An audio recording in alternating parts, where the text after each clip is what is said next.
L'Europe, on nous en parle tous les jours, à la télé, à la radio, dans les journaux.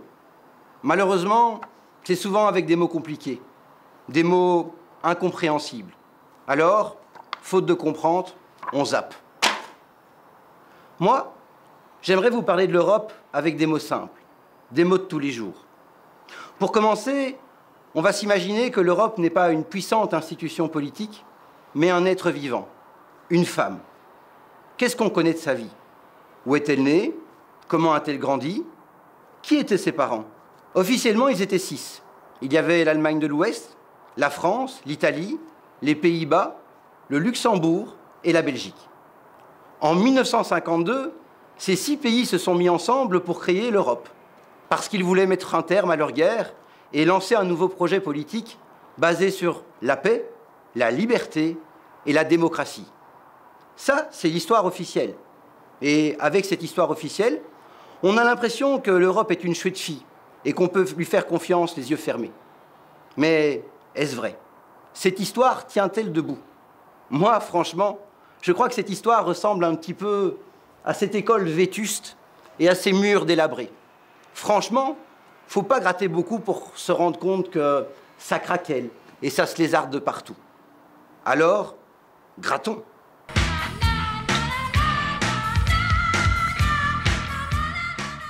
Toute famille a ses secrets et l'Europe nous en cache un de taille. Elle a un papa clandestin. Oui, un gouvernement étranger qui est intervenu dans sa conception dans l'espoir de lutter contre le communisme. Il faut se souvenir qu'à l'époque où l'Europe est née, juste après la Seconde Guerre mondiale, le communisme était très populaire, y compris en Europe de l'Ouest. À tel point qu'aux États-Unis, l'oncle Sam tremblait et avait peur que des pays entiers, comme la Grèce, l'Italie, la France, ne basculent volontairement, par choix démocratique, dans le communisme. Et c'est pour ça que l'oncle Sam s'est assis sur la démocratie, et que la CIA a financé des partis politiques, comme la démocratie chrétienne en Italie, qui ont joué un rôle de premier plan, à la fois sur le plan national, mais aussi dans la création de l'Union européenne. C'est aussi pour ça que la CIA a financé la création de forces ouvrières, de manière à faire concurrence à la CGT, jugée beaucoup trop à gauche. Mais intervenir dans la vie politique nationale n'était pas suffisant. Face au bloc soviétique, la CIA voulait également avoir un bloc de pays européens soudés et unis. Et là encore, la CIA a offert de l'argent, beaucoup d'argent, à tous les mouvements politiques du vieux continent qui voulaient créer un projet européen. L'idée, avec ces masses financières de millions de dollars, c'était d'avoir les moyens de rendre populaire l'Europe auprès des gens. Et bingo, en 1952, l'Europe est née.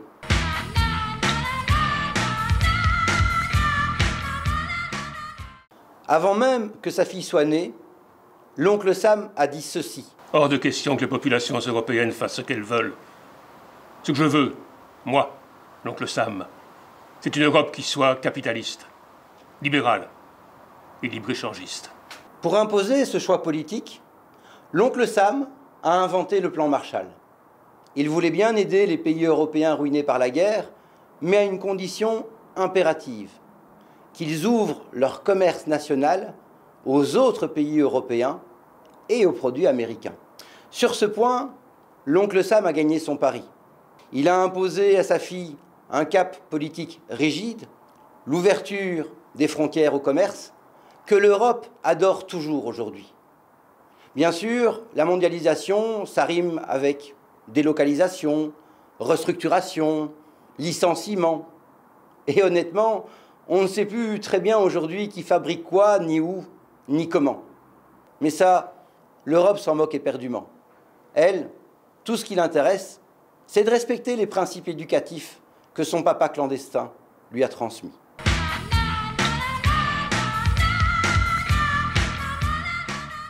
Il faut dire que l'Europe avait intérêt à marcher droit, car lorsqu'elle n'obéissait pas, l'oncle Sam corrigeait sa fille avec un objet très contondant, l'OTAN. Peu de gens le savent, mais dans tous les pays membres de l'OTAN, il y avait des armées clandestines, des militaires avec des armes, des explosifs, des bombes, mais sans aucune existence officielle et sans aucun contrôle démocratique. Ces militaires étaient préparés à faire des attentats, des attaques armées en cas d'invasion du territoire par les communistes. Pour intégrer ces armées de l'ombre, le profil idéal était d'être anticommuniste notoire ou militant d'extrême droite, voire nazi.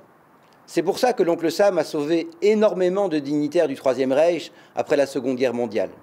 Par exemple, le général nazi Reinhard Gehlen a été propulsé à la tête des services de renseignement de l'Allemagne de l'Ouest, où il est resté en poste jusqu'en 1968. Alors, offrir des armes et des postes à responsabilité à des fascistes, doit-on s'étonner? À chaque fois qu'un pays allié sortait un petit peu trop de l'orbite définie par le gouvernement américain, les armées secrètes de l'OTAN frappaient, et elles frappaient fort. Avec des coups d'État, en Turquie, en Grèce, avec des attentats à la bombe en Italie durant les années de plomb, avec aussi le général Franco, ce dictateur à la tête de l'Espagne, pays membre de l'OTAN, ce dictateur qui est resté à la tête de son pays jusqu'à sa mort en 1975, parce qu'il avait le bon goût de ne torturer, de n'emprisonner et de n'éliminer que des gens que l'oncle Sam définissait comme de sales gauchistes.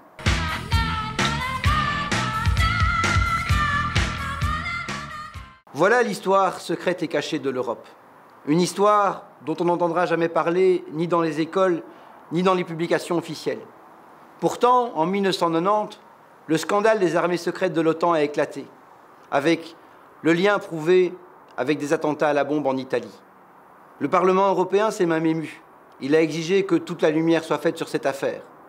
Mais l'oncle Sam s'est contenté de dire ceci. Je n'infirme, ni ne confirme cette hypothèse. Et l'Europe?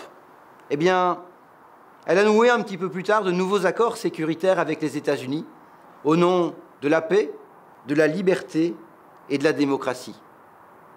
Voilà, vous en savez un peu plus sur l'Europe et vous avez découvert un des membres de sa famille, son papa clandestin, l'oncle Sam. Vous avez également vu les principes éducatifs qu'il lui a transmis, être hypocrite et menteuse. Mais l'histoire de l'Europe n'est pas finie. Dans le prochain épisode, nous retrouverons l'Europe quand elle aura grandi. Vous verrez, ce sera une superbe femme, belle, jeune et épanouie. Une femme qui a rencontré un amant, qui a rencontré un ami, qui a rencontré un mari. Un mari, je peux déjà vous le dire, qui est aussi franchement une belle crapule.